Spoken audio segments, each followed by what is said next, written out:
தேர்தல் அறிக்கையில் குறிப்பிட்டபடி ஜல்லிக்கட்டு காளை பராமரிப்பு செலவுக்காக திமுக அரசு 1000 ரூபாய் தர முன்வருமா என எதிர்க்கட்சி துணைத் தலைவர் RB உதயகுமார் கேள்வி எழுப்பியுள்ளார்.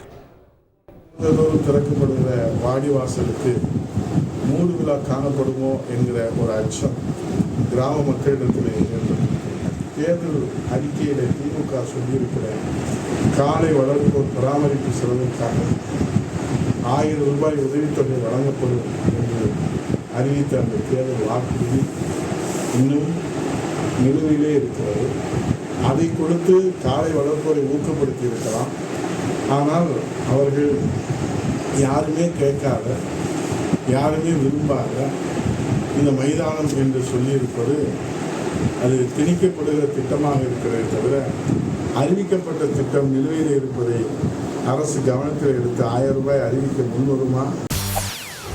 செய்திகளை உடனுக்குடன் தெரிந்து கொள்ள உடனே சப்ஸ்கிரைப் பண்ணுங்க.